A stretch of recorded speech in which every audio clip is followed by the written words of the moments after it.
My family, we who love Sherwood are here, and we're proud to stand with the veterans of Vietnam and our young and brave veterans from Iraq. We stand together to stop this war. We are part of this human chain that is linked in spirit to end the war now, bring our troops home now, take care of them when they get here, and never again go to a war based on lies. But the group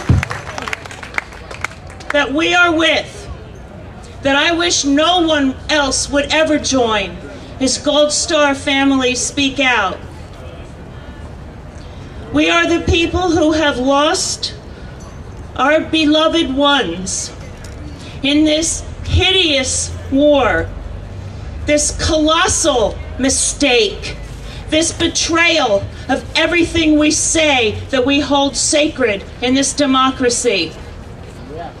My family and I, my sons, Cher's father, his stepmother, stand here with you and we cry out from our son, Sergeant Sherwood Baker, who was only 30 years old when he was killed in April of 2004 while protecting the people who were looking for the weapons of mass destruction, the weapons that were never, never there.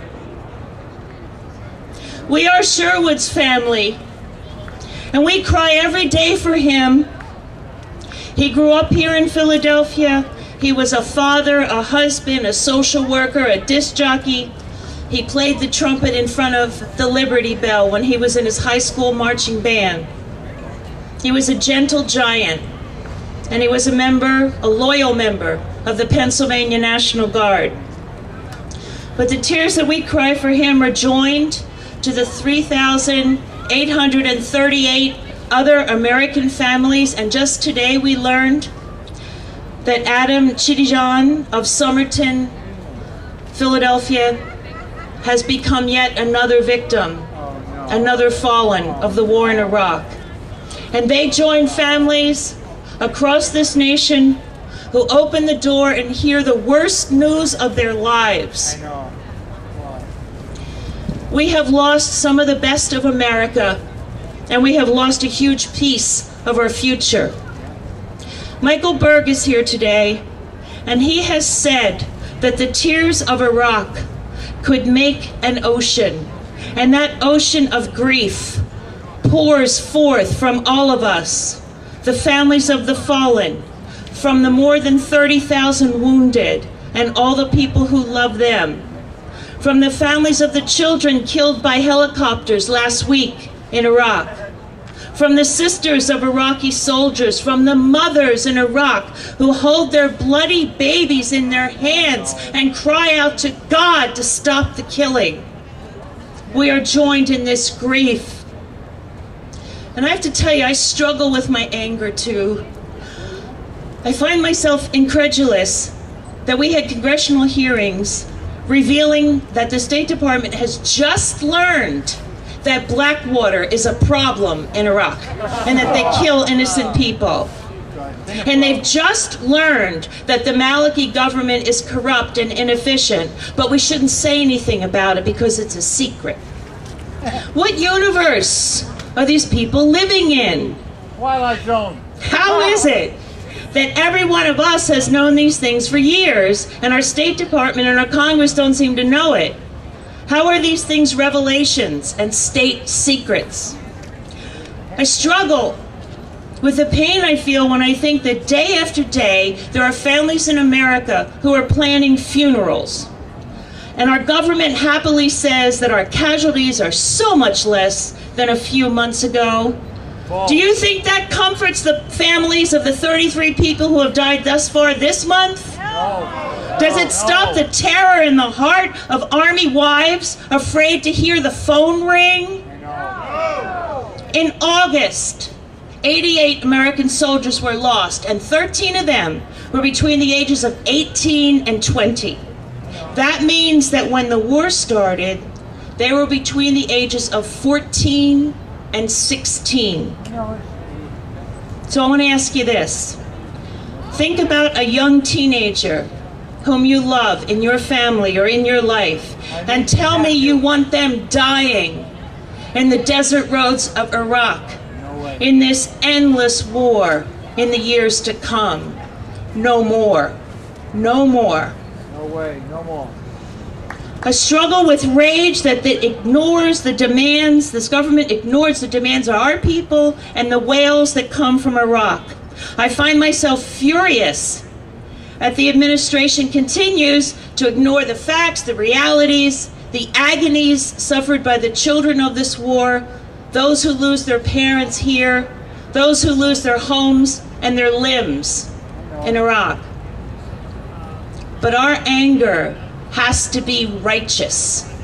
It must come from our humanity and not from our frustration. It must compel us to action so that our rage is not blind but a burning force that makes us get up every day ready to do the work necessary to bring this war to an end, to bend the will of our country and our government to end this war. Let our voices be wind that finally slams into Washington and finally stands up politicians, stands them up straight enough to stop funding this war.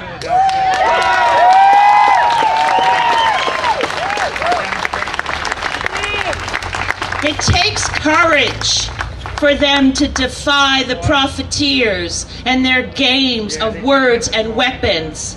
Let us lend them our courage. Stop the war. Because we can't call ourselves defenders of democracy when our warriors come home broken and we watch them ignored and belittled. And we cannot call ourselves a just nation when $12 billion is too much for a year of children's health care, but $42 billion is just one more drop in a bucket of blood to send to Iraq for the war.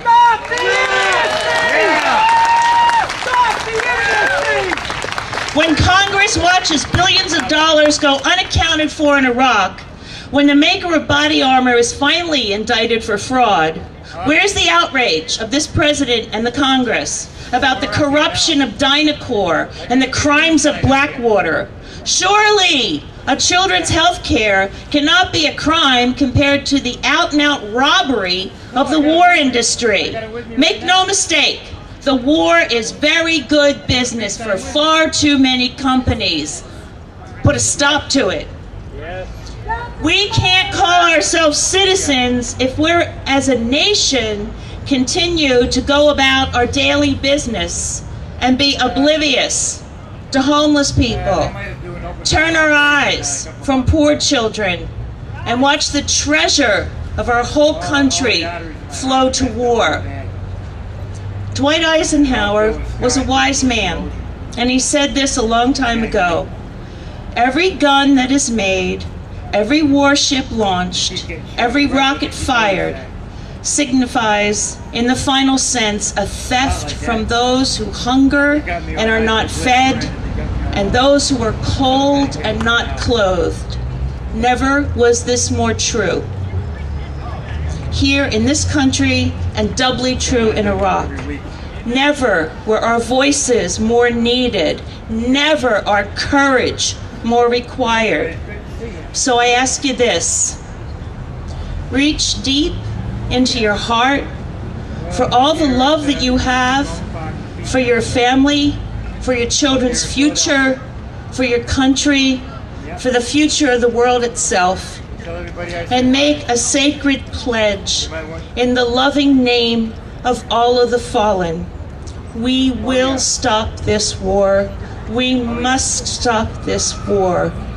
We will stop this war. God bless you.